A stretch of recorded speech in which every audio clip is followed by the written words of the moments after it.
Movie की शुरुआत होती है साल 1996 से, जहां मुंबई के पुलिस हेडक्वार्टर में मंत्री के साथ मीटिंग हो रही होती है गैंगस्टर दया और यति को लेकर, क्योंकि उस साल इंडिया में वर्ल्ड कप होस्ट होना होता है।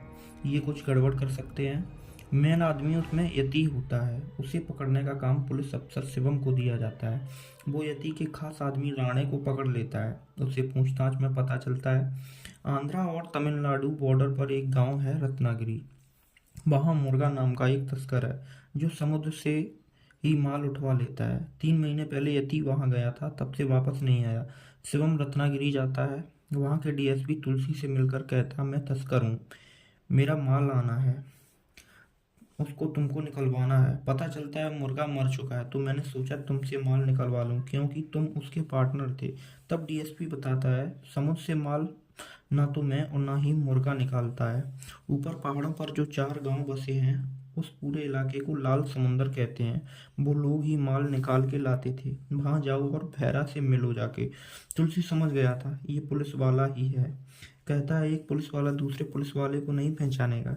शिवम जाता और भैरा से कहता माल निकलवाने को। भैरा का आदमी कहता हमने ये काम अब छोड़ दिया है। शिवम धमकी देता है काम करो नहीं तो मैं मार दूंगा। तब भैरा शिवम को लात मारता और भगा देता है। शिवम तब जाके समुद्र के किनारे टहलता है। सिंगप्पा नाम का आदमी वहीं पर उसे मिल जाता है। शिवम उससे कहता है मेरा काम करवा दो, मैं तुम्हें अमीर बना दूंगा। लालच में वह सिंगप्पा को हीरे की अंगूठी देता है, जिसे सिंगप्पा समुद्र में फेंक देता है, जिसे निकालने शिवम समुद्र में कूद जाता है। तब वह अंदर देखता है नीचे इंसानों के कंकाल ही कंकाल हैं। उसे देखकर वह डर जाता है। सिंगप्पा उसे कहता है जो डर तुमने देखा वही डर सबके अंदर है। तभी काम छोड़ दिया सबने। अब उनको एक कहानी सुनाता है सिंगप्पा। कई वर्ष पहले इस पर्वत के पीछे एक राज्य था। उसे जीतने के लिए समुंदर पार करना जरूरी था, लेकिन उस पर्वत पर राजा की एक सेना थी जो रात दिन वो पर्वत से समुंदर की रक्षा करते थे। उन्हीं के खून से सैकड़ों बार यह समुंदर लाल हुआ है, इसीलिए इसको लाल समुंदर कहते हैं। राज उजड़ गए। समुंदर पार से आए फिरंगी देश की संपत्ति लूट के ले जाने लगे। सेना से ये देखा नहीं गया। देश के लिए कुछ भी कर जाने का जज्बा था। उन्होंने लुटेरों की सेनाओं से दोबारा माल को लूट लिया और जनता में बांट दिया। वो लोग जब फिरंगी चले गए तो देश को इस पर्वत के लोगों की ताकत की जरूरत नहीं रही। उनके बारे में सोचने वाला एक भी इंसान नहीं रहा। इन परिवार की भूख का फायदा उठाया कुछ लालची लोगों ने। समुद्र के वीरों की ताकत का इस्तेमाल करने के लिए कुछ लोग इस पर्वत पर आ पहुंचे। कहानी आज से 12 साल पीछे जाती है, जहां हम देखते हैं मुर्गा और तुलसी को जो इंतजार कर रहे थे कि पर्वत के वीर कब उनका माल चुरा कर लाएंगे। हमको देखने को मिलते हैं वो वीर जो अब लुटेरे बन चुके हैं। उनमें मेन आदमी देवरा, उसके बाद भैरा। वो लोग बड़ी चतुराई से कोस्ट गार्ड की नाक के नीचे से जहाज से माल चुराने में कामयाब हो जाते हैं। देवरा नियम के हिसाब से चलता था, कोशिश करता था किसी का नुकसान ना हो, और भैरा अपने नियम के हिसाब से चलता था और वो देवरा को नापसंद भी करता था। हर गांव की एक खास ताकत थी। चारों गांव के लोग यह काम करते थे। ये लोग मुर्गा का माल लाते और मुर्गा इन्हें बदले में पैसे देता, जिससे गांव वालों का घर चलता। देवरा के घर में उसकी माँ, पत्नी और बेटा बड़ा होता है। बेटी और देवरा देवरा के पूर्वज वीर थे, लेकिन देवरा लुटेरा बन के रह गया था। उसको पता है ये काम अच्छा नहीं है, पर पेट पालने के लिए जो कर सकते थे वो कर रहा था। देवरा लोगों की बहुत मदद करता था। एक बच्चा जिसका पिता माल लूट में मर चुका था, वह बच्चा ये काम ना कर वह बच्चा पढ़ना चाहता था, जिससे उसके साथ उसके पिता जैसा ना हो। देवरा पैसे से उसकी मदद करता है। हर साल उन गांव में एक शस्त्र पूजा होती है, जिसमें प्रतियोगिता होती थी। चारों गांव से एक एक आदमी लड़ते थे। एक दूसरे से जो जीतता वही शस्त्र ले जाता था। जिसके गांव में शस्त्र होगा वो मुसीबतों से बचा रहता है, ऐसा गांव वालों का मानना था। हर साल देवरा ही शस्त्र जीतता। देवरा कहता है हर साल लड़ने की वजह से एक एक गांव को हर साल शस्त्र दे दिया जाया करे, जिसमें भैरा सहमत नहीं होता। वह कहता है हमारे पूर्वज ने यह परंपरा बनाई है जो निभानी होगी। वो कहता है तुमको किसी और गांव को यह शस्त्र देना है तो जीतो और दे दो। लड़ाई में भैरा बाकी के 2 गांवों को हरा देता है। अब टक्कर देवरा से होती है। दोनों टक्कर की लड़ाई लड़ते हैं, जिसमें रात से सुबह हो जाती है। लड़ते लड़ते भैरा अंत में हार मान ही लेता है और देवरा शस्त्र रैप्पा को दे देता है, जो दूसरे गांव का मुखिया था। हम देखते हैं लड़का शहर जा रहा होता है पढ़ाई करने को, जिसकी बस पर हमला होता है और सभी को गोली से मार दिया जाता है। मुर्गा फिर काम लेकर आता है। देवरा कहता है, निगरानी बढ़ गई है, हमको काम कुछ दिनों के लिए रोकना चाहिए। लेकिन बहरा नहीं मानता, वह देवरा के बिना जाने को तैयार हो जाता है। रैप्पा देवरा से कहता है, ये लोग चले तो जाएंगे लेकिन वापस नहीं आएंगे, इसलिए तुम भी साथ चलो जिससे सब वापस आ जाएं। ये लोग माल चोरी करके वापस आ रहे होते हैं। तभी कोस्ट गार्ड उन्हें रोक लेता है और उन्हें माल चोरी का पता चल जाता है कि ये चोर हैं। कोस्ट गार्ड ऑफिसर उन्हें पकड़ लेता है और दिखाता है जो माल ले जा रहे हैं उसमें हथियार हैं, जिससे आतंक फैलता है और मासूम लोग मारे जाते हैं। देवरा को यह सब पहले पता नहीं था कि जो वो माल चोरी कर रहे थे उन कंटेनर के अंदर क्या था। अफसर कहता है, जिनके लिए तुम काम करते हो वो अच्छे लोग नहीं हैं, वो दंगे करवाते हैं और मासूम लोगों को लूटते मारते हैं। उस अफसर ने उनको उनके पूर्वजों के बारे में बताया, जो देश की रक्षा के लिए कुछ भी करने के लिए तैयार होते थे, लेकिन आज उनके बेटे आतंक फैला रहे हैं, शर्म आनी चाहिए। वह कहता है, अगर पहले पकड़ लिया होता तो सब उन लोगों की जान बचा लेता जो बस में मारे गए हैं। जिन्होंने बस पर हमला किया था उनके पास यही हथियार थे। तभी बहरा और उसके आदमी अफसर पर अचानक हमला कर देते हैं। देवरा को कुछ समझ नहीं आता और वह उस अफसर को बचा लेता है अपने लोगों से और अफसर से वादा करता है कि अब ये दोबारा कभी ये काम नहीं होगा, समुद्र में कभी भी चोरी नहीं होगी दोबारा से। बहरा माल लेकर चला जाता है। देवरा को पता चलता है वह बच्चा जो पढ़ने जा रहा था वह इन्हीं हथियारों से मारा गया था, उन जो गैर कानूनी तरीके से मुर्गा को देवरा खुद देने वाला है। वह खुद को जिम्मेदार ठहराता है और मुर्गा को धमकी देता है, दोबारा कभी पर्वत पर मत आना वरना तुम्हारी लाश ही जाएगी यहाँ से। गांव वालों को भी मना करता है, यह काम नहीं करेंगे, मछली पकड़कर पेट पालेंगे। तब बहरा कहता है, हम अपनी मर्जी के मालिक हैं, हमें जो करना होगा वो करेंगे। तब बहरा एक आदमी के पीठ पर क्रॉस का निशान बना देता है, जो बहरा के लिए चेतावनी थी।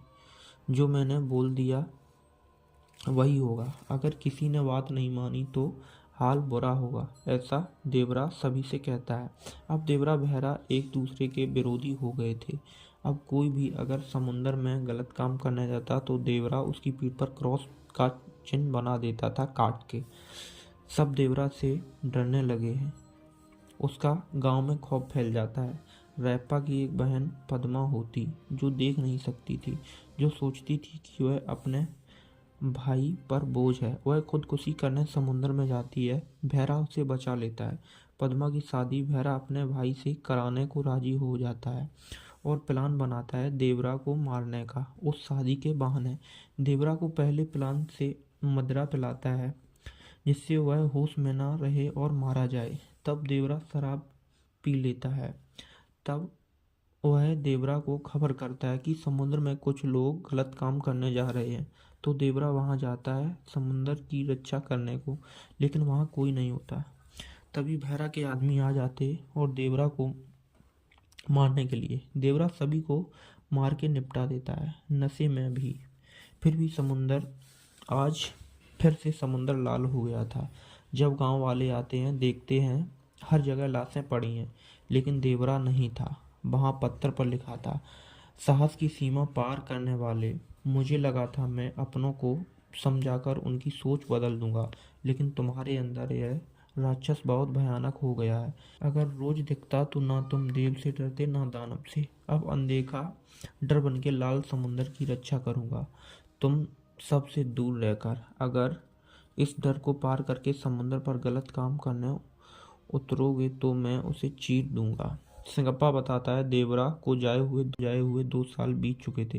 कहीं से उसकी आहट ना होने पर डर खत्म हो चुका था। कुछ लोग समुद्र में उतर गए, लेकिन सब मौत को गले लगाकर वापस आए। सभी के क्रॉस का निशान बना था। सब समझ गए थे, मछली पकड़कर ही पेट पालो। देवरा की माँ पत्नी उम्मीद लगाई थी कि कब देवरा वापस आएगा।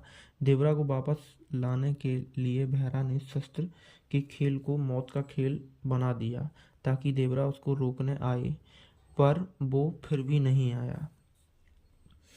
शस्त्र पूजा को रोक दिया गया। देवरा का डर खत्म करने के लिए भैरा ने कुछ नए लड़कों को ट्रेनिंग दी कि निडर सेना बनाई जाए।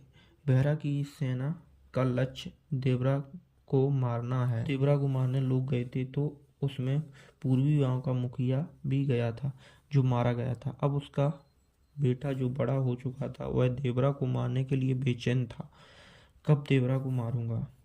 अब हम देवरा के बेटे बरा का अब हम देवरा के बेटे बरा को देखते हैं, जो देवरा जैसी शक्ल रखता है लेकिन हिम्मत और ताकत नहीं रखता। वह अपने पापा को नापसंद करता था क्योंकि वह अपने परिवार को छोड़कर चले गए थे अपनी जिद पूरी करने के लिए। भैरा का बेटा परसुरा जवान हो चुका था, जो रैप्पा की बेटी थंगा को चाहता था। थंगा के रोल में यहाँ पे जानवी कपूर देखने को मिलती हैं, जो कि सुंदर है। उसे देवरा जैसा कोई चाहिए। जब वह छोटी थी तो वह देवरा को बहुत पसंद करती थी, पर वह तब तो मिल नहीं सकता था। उसका बेटा बरा एक नंबर का डरपोक था। एक लड़का बीमार होता है, उसकी दादी कहती है अगर श्राप टूट जाए तो बीमारी भी चली जाएगी। बरा कहता है इस सब पर विश्वास ना करो, डॉक्टर को दिखाओ। दादी उसे घूर के चली जाती है। एक दद्दू कहते हैं अगर आज देवरा जिंदा होता तो शस्त्र पूजा की लड़ाई जीत के सभी रोग मिटा देता। सदियों की इस रीत पर सभी को भरोसा है, लेकिन तुमको उसका मोल ही नहीं है। यह बरा से वह बूढ़ा आदमी कहता है। बरा को समझ आता है कि गांव वालों को बहुत विश्वास है शस्त्र पर। वह भैरा के पास जाता और कहता शस्त्र अब की बार हमें दे दो। भैरा कहता है लड़ाई जीतकर शस्त्र जीत लो। पूजा हो रही होती है, तभी बरा कहता है वह प्रतियोगिता में हिस्सा लेगा। थंगा ये सुन के खुश हो जाती है। बरा ने अपने विरोधियों की मदिरा में नशीला पदार्थ मिला दिया होता है और प्रतियोगिता में जीत जाता है। सबको पता चलता है कि उसने चीटिंग से लड़ाई जीती है, लेकिन उसने जिनको मारा है उन्होंने खाट पकड़ ली। रैप्पा कहता है बरा को अपनी शक्तियों का पता नहीं है। हम दो देवरा नहीं झेल सकते, उसे मत छेड़ो तो ही अच्छा है। बहरा मुर्गा को बुलाता है और कहता है सेना तैयार है काम करने को, लेकिन मुर्गा कहता है पहले देवरा को मारो उसके बाद काम दूंगा। इधर देवरा की माँ की तबीयत खराब हो जाती है और उसको वह उम्मीद करती है कि देवरा जरूर आएगा उसे मिलने। बहरा ताक लगाता है देवरा को मारने के लिए। देवरा आता है, अपनी माँ से मिलता और अपनी माँ से मिलता और बहरा को पता चल जाता है। देवरा बचकर भाग जाता है। बहरा सोचता है देवरा में अब पहले जैसी ताकत नहीं रही, अगर होती तो सामना करता। अब हम समुंदर पर उतरेंगे, आया तो मार देंगे। देवरा का डर खत्म होने लगा। बहरा के लोग बरा की बहन को छेड़ देते हैं। उसकी बहन बरा के पास ना जाकर अपनी माँ से गई।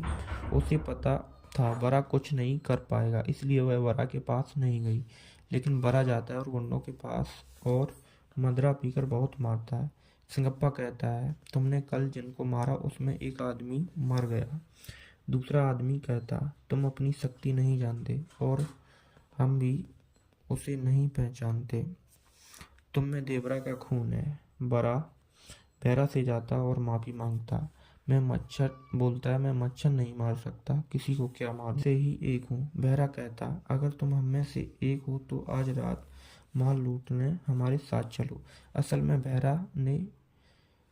बहरा ने ही अपनी आदमी को मार डाला था ताकि बरा उसके साथ जाए। बरा को साथ ले जाने के लिए अगर बरा उसके साथ होगा तो देवरा कमजोर पड़ जाएगा और उसे मारने में आसानी होगी। सब लोग माल लूटकर वापस आ रहे होते हैं। समुद्र में हलचल होती है, सब गोली चलाने लगते हैं। वाली नाव में धमाका होता है। सब पानी में कूद जाते हैं। तभी देवरा आ जाता है और सभी की पीठ पर क्रॉस बना के मारने लगता है। उधर बरा की माँ सिंगप्पा के पास जाती है और कहती है बरा भैरा के साथ गया है, वह देवरा के विरुद्ध जा रहा है। सिंगप्पा कहता है देवरा को मरे हुए बहुत साल हो चुके हैं। इतने सालों से समुद्र की रक्षा करने वाला तुम्हारा बेटा बरा है। हमें देखने को मिलता है बरा सबको मार रहा है। भैरा उसे अपने साथ नहीं ले गया, बरा खुद गया है उसके साथ ताकि उन सबको मार सके। जितने लोग गए थे उन सबको मार के बरा उनकी लाशें लेकर आ जाता है। भैरा बच गया था क्योंकि वह नहीं गया था। बरा सिंगप्पा से कहता है आज से 12 साल पहले इसी समुद्र की तट पर ऐसे ही एक नाव पर लाशें लटकती देखकर एक पीढ़ी डर गई थी।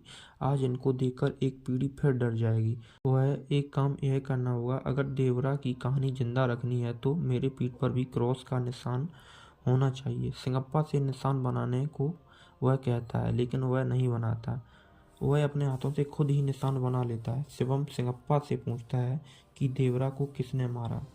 एक सीन दिखाया जाता है, देवरा के पेट में तलवार घुसी हुई है और बरा उस तलवार को पकड़े हुए है, जिससे ऐसा प्रतीत होता है जैसे देवरा को बरा ने ही मारा हो। मूवी यहीं पर ख़त्म हो जाती है। अब सवालों के जवाब अगले पार्ट में मिलेंगे। जैसे सवाल ये बनते हैं, देवरा को किसने मारा और यति कौन था।